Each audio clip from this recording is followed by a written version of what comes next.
السلام عليكم ورحمة الله تعالى وبركاته. بسم الله والحمد لله والصلاة والسلام على سيدنا محمد عليه أفضل الصلاة والسلام. كي راكم؟ إن شاء الله تكونوا بخير وبصحة جيدة، والفيديو تاع اليوم نلقاكم بأحسن الأحوال.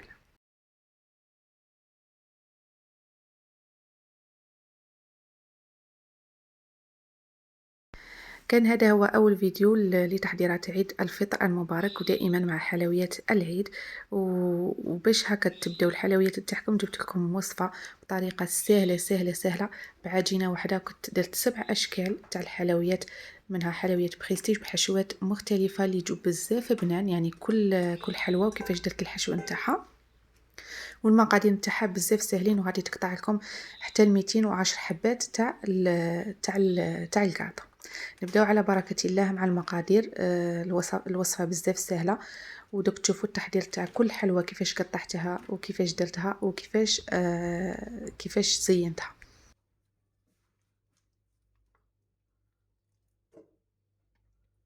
نبدا هنايا بسم الله. اول حاجه شوفوا، انا ديت البيتخا اللي تبغي تخدم في يديها تخدم في يديها، ولا اللي تبغي تخدم بالباتير تخدم بالباتير. انا عندي كميه كبيره هنا، ديت كيلو تاع مارغرين، ديت 500 غرام في 500 غرام. 500 غرام مارغرين الباطه الاولى درتها، وزدت هذه الزوجه الباطه الزوجه راني ندير فيها بنفس العلبه اللي تاع المارغرين. عبرت بها عبر تاع سكر كلاصي وعبر تاع زيت. وعندي هنايا درت 3 صفار بيض وزوج حبات كاملين. درت 3 صفار وزوج حبات كاملين تاع بيض. ودرت القرصه تاع الملح، طبعا ما تنساوهاش. درت لافاني هذه بودر، ودرت ليكيد عطرتها غايه. هذه لافاني بودر شغل جايه ريحتها ماشي قاطعه. وزدت فاني درت من هذه تاع ليكيد.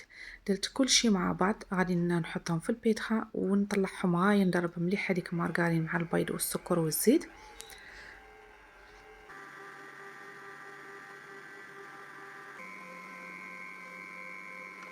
هنا من بعد ما تخلط لي مليح هذاك المارغرين مع البيض والزيت والسكر كلاصي، زدت لهم زوج مغارف كبار تاع المايزينا او نشا. انا هنا المايزينا ما نبغيش ندير بزاف في لي صابلي باش ما تعطينيش هذيك البنه تاعها، درت غير زوج مغارف برك. هنا شوفوا من بعد ما تضاعف لي الحجم تاع هذاك المارغرين وكاع، شوفوا كي تخلط لي غايه حتى تبدل اللون تاعه. هنا غادي نجيب كميه تاع الفارينه، درت زوج تاع لي بول هكا تاع الفارينه مع زوج خميره تاع الحلويات. هكا خلطتهم مليح.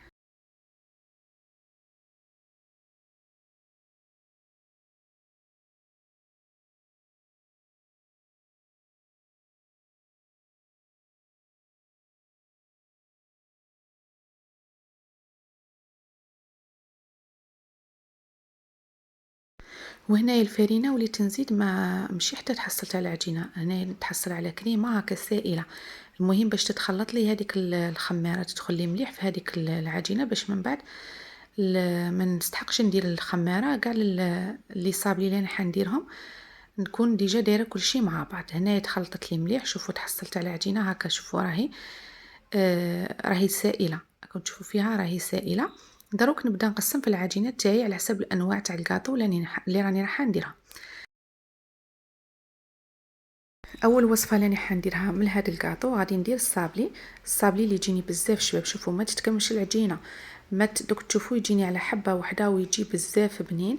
دروك هنايا انا عبرت بالمعرف، ديت كميه تاع من هذيك العجينه السائله، درت لها شويه تاع لافاني، نكهتها بشويه تاع لافاني. ومن بعد بديت نلم فيها بالفارينه.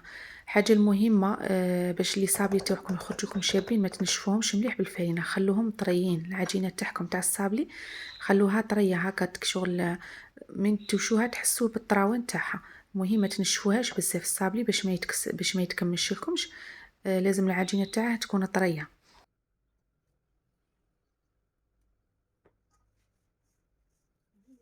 هنا كيما راكم تشوفوا راني نلم فيها، راني نزيد الفارينه غير بالتدريج ونلم فيها. هنا صاي، هنا ماني ندير حتى حاجه، ما درت لا خماره لا والو، زدت غير شويه تاع لافاني باش تجيني النكهه شابه. وبديت نلم بالفارينه حتى نتحصل على عجينه تاع الصابلي اللي تكون طريه.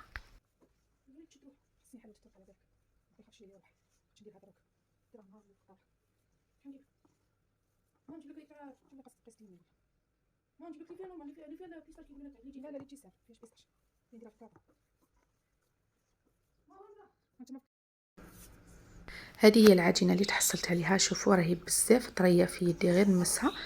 هنايا العجينه تاع الصابلي ما تعجنوهاش، غير لموها برك. وشوفوا الطريقه اللي درتها باش يجيني كلشي منظم. هنايا درتها في السيلوفان، لميتها هكا، ومن بعد شديت كتبت هكا هادو لي تيكات، كتبت فيها عجينه الصابلي هكا باش ما نتخلطش. ونفس الشيء رحت للعمليه الزوجه، للحلوى الزوجه اللي هي المشوك. هنايا بغيت المشوك باللوز، ايا درت تاني قطعت نفس الكميه كيما هكا ودرت. دوك تشوفوا شازت فيها. هنايا عندي اللوز هكا بقشور ومحمر، حمرته مليح، وعندي قشور تاع الليمون. انا عارفين بلي المشوك يبغي الليم بزاف، اما لا درت فيه قشور تاع الليمون ودرت فيه بول تاع اللوز محمر بالقشور تاعه. ومن بعد بديت نلم بالفارينه تاني، نبقى نلم فيها حتى نتحصل على عجينه تكون طريه.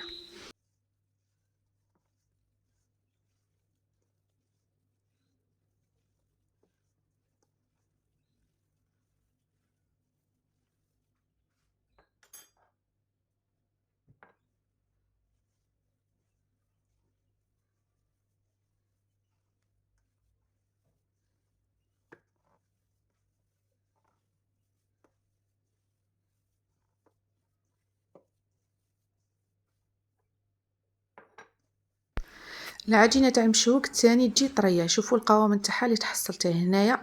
ردوا بالكم كي تولي ديروا في العجينه تاع الصابلي تاعكم ما تنشفوهاش بزاف. شوفوا شحال راهي طريه. ايا وليت غير نلم فيها من بعد ما درت لها الفارينه تحصلت على عجينه طريه. هنا غادي نديرها تاني في البابي سيلوفان ونكتب عليها بلي عجينه تاع مشوك هكا. قلت لكم باش تجيني خدمتي منظمه وما نتخلطش. راكم عارفين انا في الصيام وكاع تما نتخلطوا. بالنسبه للوصفه الثالثه اللي هي لي تارتيلات تاع يعني حنحشيهم بالحشوه تاع الفستق والكنافه. هنايا تاني ديت كميه تاني من العجينه، درت لها شويه تاع لافاني، نكهتها بلافاني، ومن بعد راح نلمها بالفارينه حتى نتحصل تاني على عجينه اللي تكون تاني طريه، اللي انا حندير نعمر بها لي تخطيط. دوك تشوفوا هاد العجينه درت منها زوج انواع تاع الكاطو. يعني قلت لكم كاع الشكل النهائي خرجوا لي 7 انواع تاع الكاطو. وفي العجينه هنا درت 6 انواع. عجينه واحده قسمتها بين زوج، دوك تشوفوها معايا في الفيديو.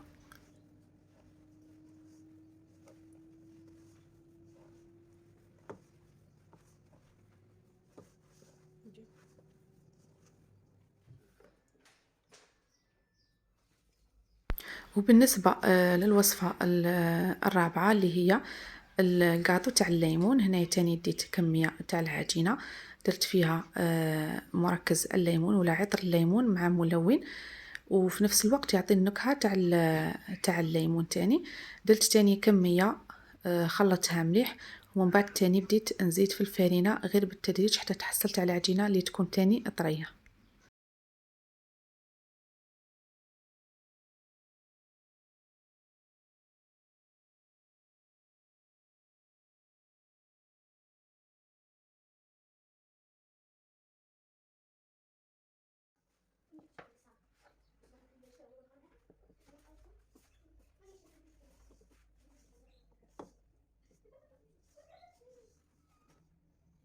نفس الشيء لميتها بالسيلوفان، عاود كتبت عليها تاني باللي صابلي تاع الليمون. هنا كانت بنتي تعاون فيا تكتب لي وانايا نلصق.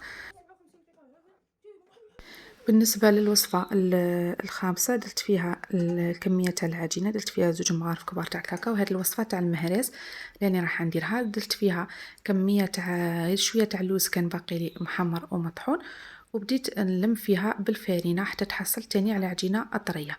تما العجينه اللي نتحصل عليها لازم تكون طريه. قلت لكم سورتو اللي فيها الكاكاو، اللي تكون فيها الكاكاو ما تنشفوهاش بزاف باش ما توليش تتفتت لكم من تجو تخدموا بها.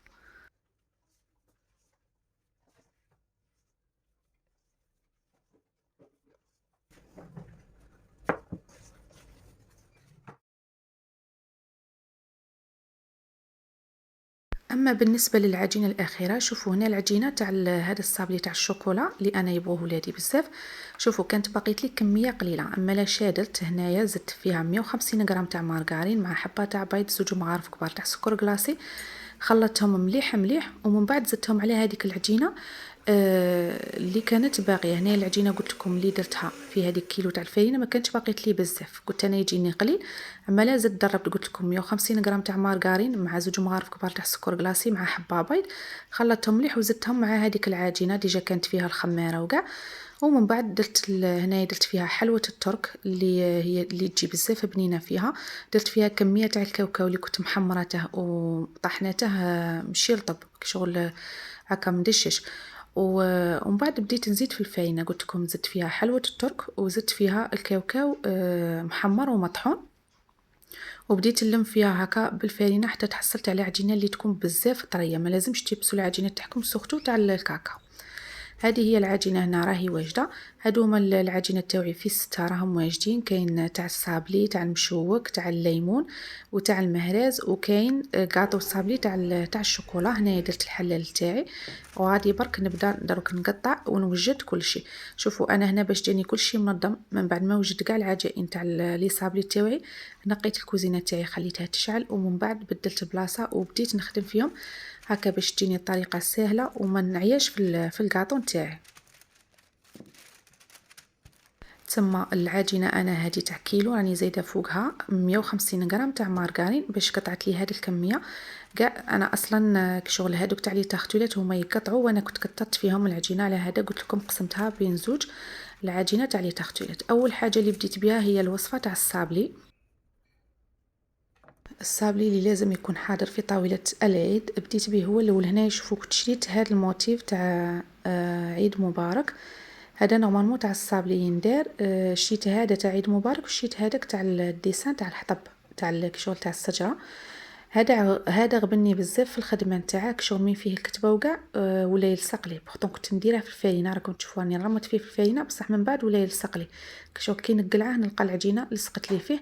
تما الاخر ساعدني خير، من بعد درت الاخر داك تشوفوا الموديل الاخر اللي كنت شريته، كنت شريت زوج منهم. هادو اللي خرجوا السنه بزاف راهم كاينين عند محلات الحلويات. وهنايا جبت الطابع تاع الصابلي. انا خيرت هذا النوع كانت شراتها لي ماما، جاي كبير جاي شباب في العبر. ايا درت بهذا. شوفوا قطعه الصابلي هذا جاب لي 20 حبه تاع الصابلي كيما راكم تشوفوا فيها. هنايا بديت نقطع فيهم قطعت وهكا باش يجيكم الخدمه منظمه. لازم ديروا صف كيما هكا يجي اللي يجي محفور في الوسط، وصف اللي يجي صابلي سامبل كيما هكا باش ما تتخلطش. هذا هو الموديل الزاوج تاع الحطب. شوفوا كي يخرج شباب، هذا بزاف يخرج شباب خير من هذاك تاع الكتبه يغبن. هذاك تاع الكتبه شباب في الديسان تاعه بصح يغبن في القطع تاعه. هنا لي صابلي تاوعي كاع درتهم في بلا واحد. حميت الفرن تاعي من بعد ما حمالي كي طابوا لي من تحت شعلت عليهم الفوق. انا نبغيهم حمرين الصابلي، كل وحده يعني كتطيب لي صابلي تاعها. انا طيبتهم حمرين نبغيهم كشغل هكا جايين محمرين شابين. هادو هما راهم واجدين. شوفوا كيفاش جاو ما تكمش لي، جا على حبه واحده. وشوفوا كيفاش جات حبه متلاصقه مع اختها. العجينه كي تطروها ما تعجنوها، العجينه تاع الصابلي ما تعجنوهاش، وتاني لازم تقعد طريه تنشفوهاش حتى اللي من بعد كي تولي لكم الاستيك. هنا التزيين تاعه جيت درت له المعجون العادي والكميه الزوجه تاع المعجون درت لها ملون احمر باش ندير هذا التزيين كيما هكا. شوفوا البنات انا هنايا حتى كملت كاع الطياب تاع الكاطو تاعي باش عاد بديت ندير لها بديت ندير لها في التزيين تاعها. برك انا في الفيديو هنا نظمت لكم الفيديو كل وصفه درتها لكم مع تاعها كيفاش خدمتها وكيفاش زينتها. شوفوا الصابلي تاعي كيفاش جا شباب، جا على حبه واحده، واللي عجبني فيه الطابع شباب جاي شغل كبير في العبر شغل البالي بلي الصابلي كيما تاع بكري.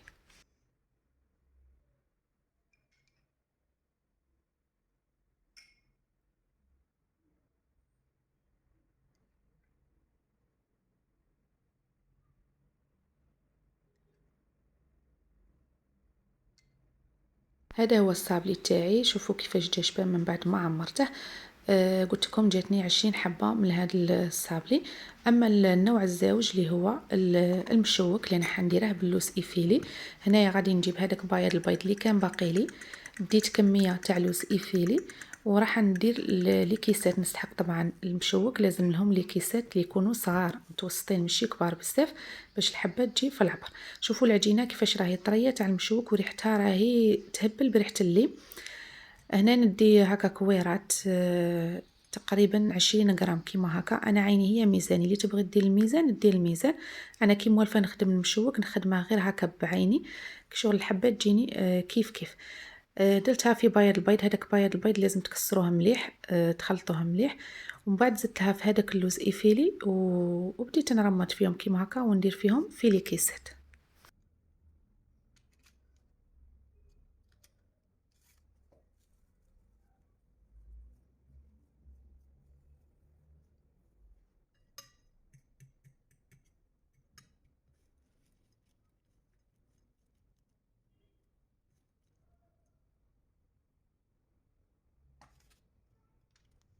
المشوك هنايا كملته. شوفوا جاتني 37 حبه، الله يبارك، قطعت لي كميه لاباس بها. مشوك يقطع. هادو كملتهم، وهادو باقي لي اللوز ايفيلي كمل. رسلت ولدي يشري ويشري لي تاني لي كيسات كيما هاد باش ندير فيهم. هذه هي، هذا هو المشوك تاع اللوز ايفيلي راني كملته. دوك نكمل نزيد نرمط هادو في اللوز ايفيلي وندخله يطيب. قلت لكم جاتني 37 حبه. النوع الثالث تاع الكاطو اللي هو صابلي الليمون، اللي طبعا راه طوندونس، واللي مكاش لي دار لي ما ديرهاش، يجي بزاف بنين. شوفوا هنا قلت لكم بعجينه واحده درت هادو 7 انواع تاع الحلويات، بصح باذواق مختلفه. يعني كل وصفه تاع كاطو كيفاش درت لها الذوق تاعها. كيما هذه درت لها ذوق الليمون. هنايا غادي نحل العجينه تاعي على سمك رقيق، ما هو غليظ، ما هو رقيق بزاف، يعني سمك متوسط. حليتها مليح. وهنا باش تيفيتو الفارينه ديروا يا اما بلاستيك ولا هذا ورقه طهي هكا، باش تيفيتو الفارينه والعجينه تاعكم ما تنشف لكمش، تبقى لكم شابه.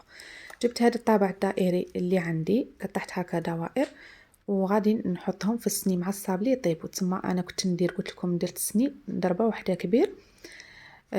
كنت نطيب يعني فيه في مره ندير زوج انواع تاع لي صابلي نديرهم. قلت لكم ما شدليش كاع الوقت، لا من الوقت تاع العجينه ولا من الوقت تاع الطياب. هكا كي تنظموا وقتكم، كي شغل عطيتكم في هذا الفيديو جميع التفاصيل كيفاش تخدموا باش ما تعياوش وباش ما تملوش من الخدمه. كما قلت لكم خدموا العجينه تاعكم هي الاولى، قسموا العجينه تاعكم ومن بعد نقوا المكان تاعكم باش ديروا الكاطو تاعكم على النقا، باش عاد تبداو تخدموا وتفينوا في الكاطو تاعكم. لي صابلي نتاوعي طابوا. مشوك تاني من بعد ما طابلي من تحت شعلت عليه من الفوق حمار لي. وهنايا هو هكا حامي، جبت الحسيله وراح ندير لها هكا تقريب زوج مغارف. المغرف عندي ماهيش كبيره بزاف، راهي صغيره. زوج مغارف في كل حبه درت لها زوج مغارف تاع الحسل تشرب لي مليح. قلت لكم الله يبارك المشوك قطع لي جاتني 37 حبه تاع المشوك. انا نبغيه تاني كيما هكا حمر. لي صابلي نبغيهم حمرين باش نستبن هكا البنه تاعهم تجي بنينه. شوف من بعد ما طابوا لي من تحت حمرتهم من الفوق. من بعد هنا شوفوا من عسلتهم كانوا شربوا لي.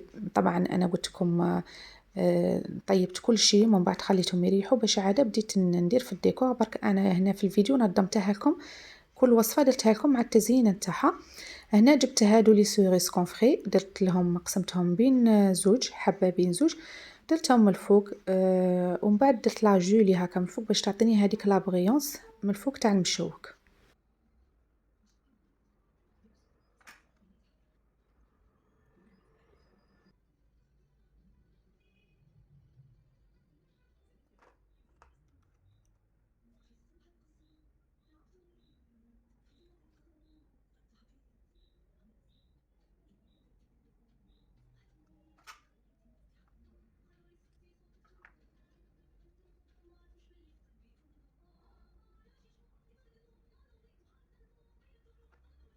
المشوك تاعي من بعد ما كملته وزينته من بعد نبدله طبعا لي كيسات تاوعه. لي كيسات هنا لازم تبدلوهم باسكو راهم طايبين فيهم طالقين الزيت.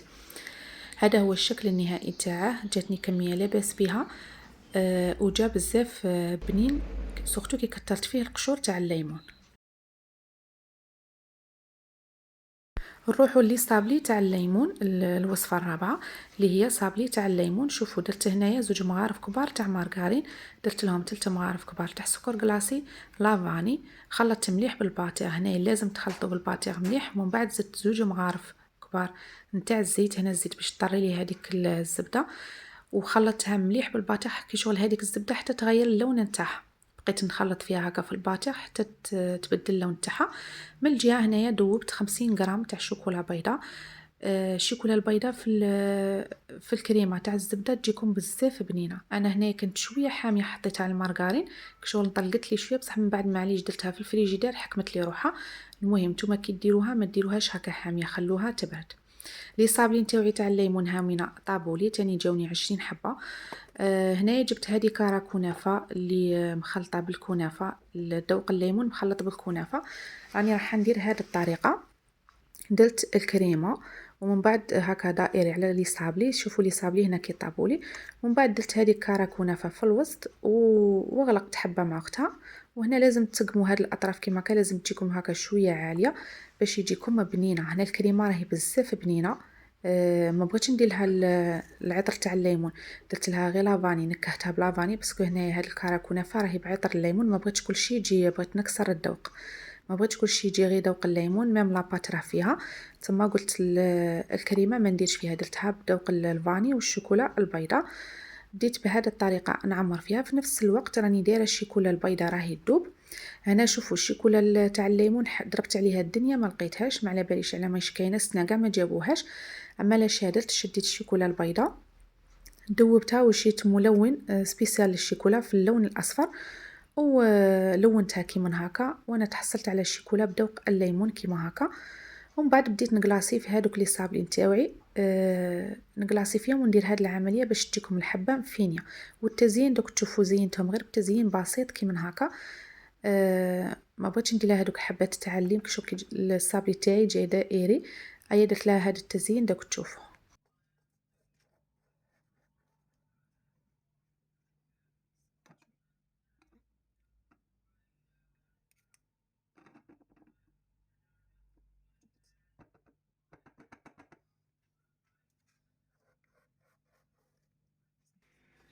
بالنسبه للتزيين هنايا ديت شريت هادو لي بابيون، شريت هاد السيميلي البلون اللي جاي كبير، وهادو تاع عيد سعيد. طبعا لازم الحلويات تاعنا نديرو فيهم هاد الموتيف تاع عيد سعيد.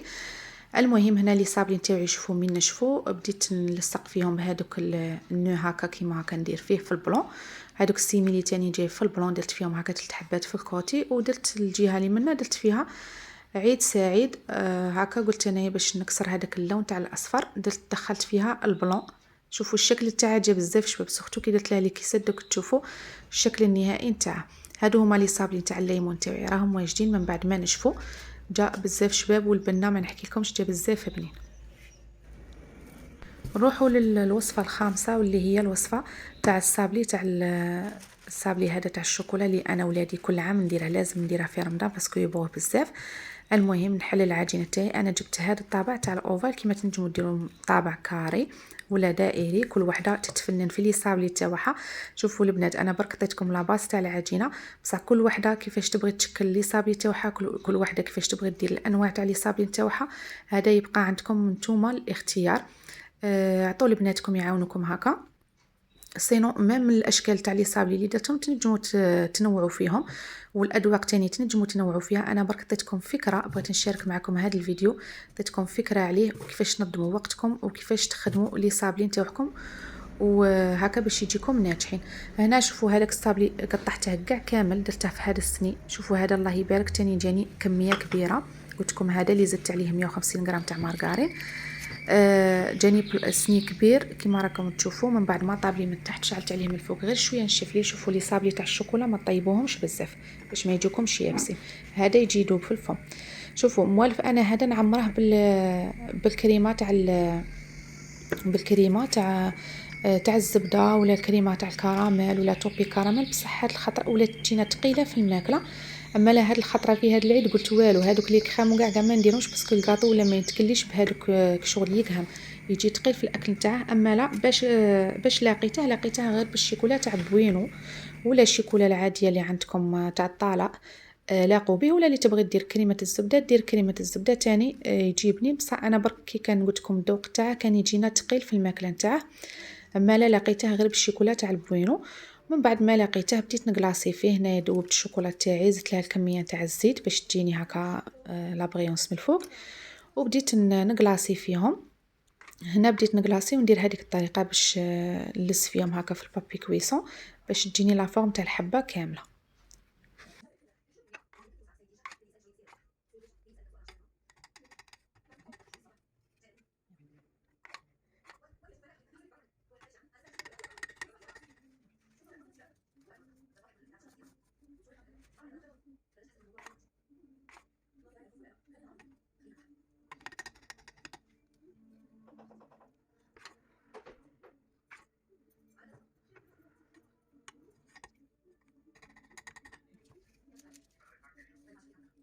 هنا لي صابلي من بعد ما كلاصيتهم شوفوا كي نشفوا. هنا كانت بنتي تعاون فيا كنا نخدموا لها فهاد الورد. هاد الورد كنت شريت مول تاع السيليكون بديت نعمر فيه بالشوكولا.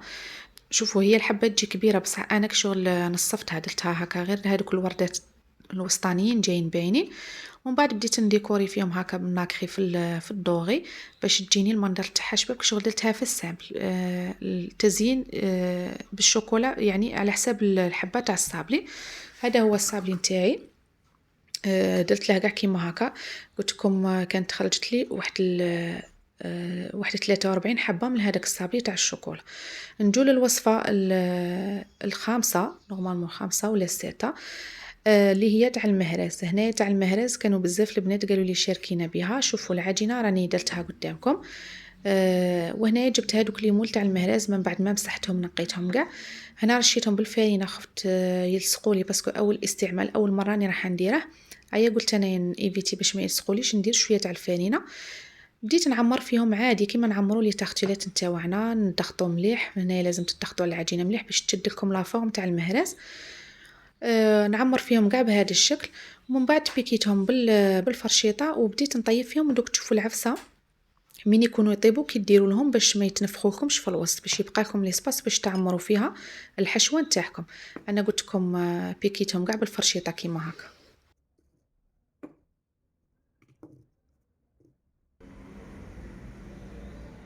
هنايا كيما شفتوني حتى كملت كاع الانواع تاع لي صابلي باش عاد بديت في هادو تاع القبابش اللي نبدا نعمر فيهم. عمرت تاع المهرز وخرتها على جهه وجيت هنايا عندي هذا اللي انا حنعمره بالكريمه تاع الفستق والكنافه. هذا العام اللي فات الا راكم عاقلين كنت درتها على شكل هليلات هذاك اللي خرج طوندونس اللي قاعد ما كاش اللي ما دارهش. السنه قلت انا ما نديرهش نفس الشيء. جبت هاد القبابش اللي عندي تاع النجمه. نتوما اي ليمون عندكم سواء كان دائري ولا هذوك اللي مهم يكون صغير باسكو هذا راني راح نلاقي حبه مع اختها. هذه هي العجينه اللي قسمتها على زوج كشغل جاتني بزاف. النص درتها لي تارتيلات غادي نعمرهم بالنيسلي والنص درتهم هادو تاع النجمه كيما هكا عمرت بيهم وبديت نبيكي فيهم بالفرشيطه كيما راكم تشوفوا. هنا هذا جاتني 20 حبه وهذوك تاع لي تارتيلات تاني جاتني 20 حبه.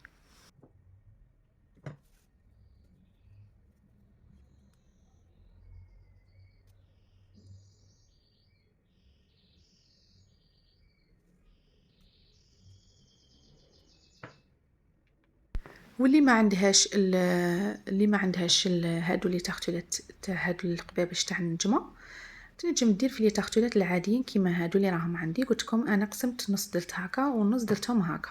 هادوك تاع النجمه راني راح نلاقي حبه مع اختها وهادو غادي نحشيهم بالكراميل. هادو اللي يجوا بزاف بنان. بديت نعمر فيهم هكا. هنا كي تعمروهم برك ديروا لا فورم تاعكم تاع الحبه باش تجيكم كامله.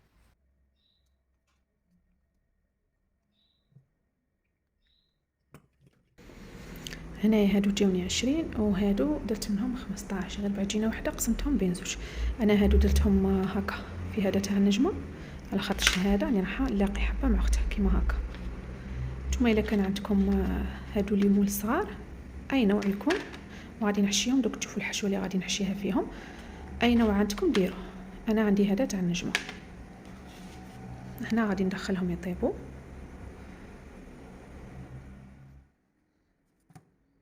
هنا كانوا من بعد ما كانوا طابوا لي كي طابوا من تحت شعلت عليهم من الفوق. شوفوا بديت نديمولي فيهم بالخف ينتحلوا هادوك. بالنسبه للعفسه اللي قلت لكم تاع المهاز كي يولي في نص الطياب شوفوا غادي يتنفخ لكم في الوسط. اما لا شدوا عفسه كيما هكا كيما انا عندي هاد المطرقه هكا بديت نهبط فيه ولا مغرف تاع حطب ولا بداو تهبطوا فيها في الوسط. مام هادو اللي تحتيات تاع النجمه وهادو تاني كي تسيبوهم هكا نتفخوا لكم شويه في الوسط يبداو ينتفخوا وهما هكا خضرين مازال ما طابوش. بداو هكا تعبزوا فيهم كيما هكا باش تجيكم الحبة كاملة تاع المهرز. هنا هاي وين المهرز كان طابلي، من بعد ما طابلي ديموليته خليته برد، جيت نوجد الحشو نتاعه.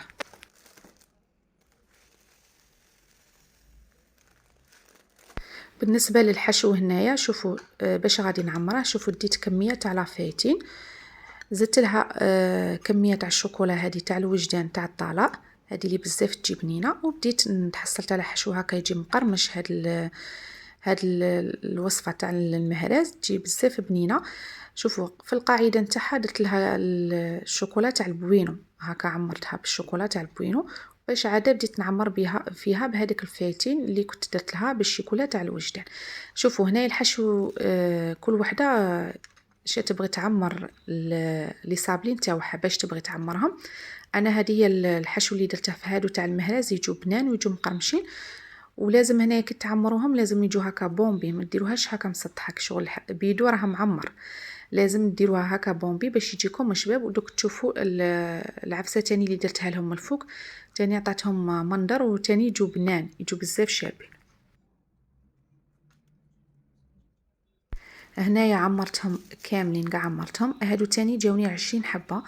هاد الوصفه تاع المهرز. وهنايا شوفوا شادت دوبت الشوكولا السوداء، دوبتها ومن بعد درتها هكا في بوشيت جوطال، ودرت خطوط من الفوق تاع الشوكولا باش تعطيني هذاك المنظر الشباب. وتاني هذاك الحواف تاع المهرز هكا يدرقوا. بالنسبه للتزيين انا جبت هذه تاع عيد سعيد، هادو لي بلاك كيما هكا الموتيف هذا تاع عيد سعيد، وجبت هذا الورد اللي راه ينتبع خاص بالحلويات. تاني بديت نقطع كميه كيما هكا وندير هذيك الموتيف تاع عيد سعيد، وشوفوا كيفاش خرج لي الشباب. هنا طبعا التزيين يختلف كل وحده كيفاش تزين لي صابلين تاعها، برك انا عطيتكم فكره تدوها وكل وحده كيفاش تزين لي صابلين تاعها. نروحوا للحشو هذاك تاع الكنافه مع الشوكولا تاع البيستاش. هنا شوفوا ديت كميه تاع الكنافه، وديت الشوكولا تاع هذيك تاع البيستاش اللي راهي تنتبع، خلطتها مليح. ومن هنايا بديت نعمر هذوك الحبيبات تاع النجمه. جيها درت فيها الشوكولا تاع البوينو، وجيها درت فيها الكريمه هذه تاع الكنافه، وبديت نلاقي حبه مع اختها. قلت لكم هذه الوصفه نفس الوصفه تاع العام اللي فات اللي درتها تاع الهليلات اللي كانت طوندونس، برك انا سنه ما بغيتش نديرهم باسكو يغبنوا في الخدمه نتاعهم، درت غير هادو كيما هكا. وشوفوا هذا تاع النجمه جاني 20 حبه، الحبات الاخرين دقدقولي وليت كي نربده. شوفوا جاي بزاف سونسيبل هذا الكاطو، شوف كي نربده يولي يتهرس، باسكو قلت لكم العجينه راني مطريتها بزاف. قلت لكم كي تخدموا العجينه تاعكم طروها تاع لي صابلين تاعكم باش يجوا بنان ويجوا مقرمشين. هنايا هذا قلت لكم درتها بالبيستاش، اما لا شيت له تاني الشوكولا تاع البيستاش دوبتها، زدت لها شويه تاع الزيت وبديت نقلاصي فيهم كيما هكا. نقلاصي ونضرب فيهم هكا على الطبسي باش تخرج لي الحبه ليس تاع البيستاش. شغل هذه الشوكولا تاع البيستاش مانيش عارفه كي دايره، جايه ثقيله معي، تخفف فيها بالزيت بصح قعدت لي ثقيله. اما لا قعدت هكا نضرب فيهم حتى لي قلاصيتهم هكا ولات لي ليس. وهنايا غير بشويه باسكو حبات كي وليت نضرب فيهم هكا نقسمولي، كي تضربوهم غير بشويه عليهم باش ما يتهرسوكمش. الكاطو تاع الفستق راه واجد، كنت كلاصيته خليته ينشف، وجيت لهذا الكاطو تاع لي تارتولات اللي درتهم بالكراميل، بنيسلي كراميل عفوا، اللي كنت شريتها هكا واجد. شوفوا بزاف شباب هاد نيسلي كراميل. بالنسبه للقاعده كانت بقات لي هذيك الكريمه تاع الكنافه، اما لا درتها هكا من تحت باش ما تبقاليش، درتها في القاعده تاع لي فون دو تارت كيما هكا. ومن بعد شديت هذاك نيسلي كراميل عمرته في البوشيت جيتال، وبديت نعمر فيهم هكا، عمرتهم كميه مليحه يعني عمرتهم غايه. من بعد هنا دوبت الشوكولا بالحليب ودرت لهم طبقه تاع الشوكولا، ودوبت تاني الشوكولا البيضاء ودرت لهم هكا خطوط بشغل الشكل تاع الميفاي. شوفوا هذا التاني جا بزاف شباب. هنا لازم كي تخدموا بالشوكولا البيضاء هاد الخطوط لازم تمتم تخدموها باش ما تجمدش معاكم، راه الحال شويه بارد. قلت لكم جات فيها طبقه تاع الكنافه، وطبقه تاع النيسلي كراميل، وطبقه تاع الشوكولا، ومن الفوق درت لها هذا التزيين اللي كل وحده حره في التزيين نتاعها. هنايا كانوا واجدين، هنا كانت بنتي تعاون فيا، قلت لكم هي اللي كانت تدير معايا في هذا الديكور. وهذا هو النوع تاع الحلويات اللي درتها في الفيديو تاع نهار اليوم.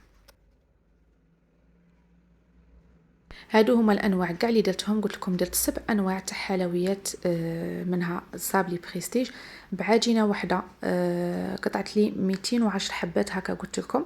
شوفوا، وقلت لكم كل وحده تتفنن في لي صابلي نتاعها واش باغي تخرج منهم. انا هادو هما الاشكال اللي خرجتهم، خرجوا لي 7 انواع الحمد لله. كل كميه خرجت لي لاباس بها يعني في مره. وهذه الطريقه صراحه اول مره نديرها وقلت نشاركها معكم، تالمو اللي عجبتني ونعطيكم افكار هكا تاع التزيين تاع لي صابلي ولا كاع اللي درتهم، نعطيكم الافكار نتاعهم. برك انا في الحشوات قلت لكم كاين اللي ما بغيتش ندير هذيك الكريمه، وكاع راكم عارفين العيد وكاع تكون الماكله نتاعهم ثقيله. شوفوا لي هذا تاع الليمون كيفاش جا شباب، جا ما شاء الله. في التزيين كي ديروهم هكا في لي كيسات وتزينوهم الله يبارك. انا جاتني كميه. بالنسبه لهذا تاع الفستق درت له غير حبه تاع هذاك السيميلي في الوسط باسكو ما صدتش باش نزينه، ودرت له هذاك الورد وزينته هكا بعيد بالموتيف تاع عيد سعيد.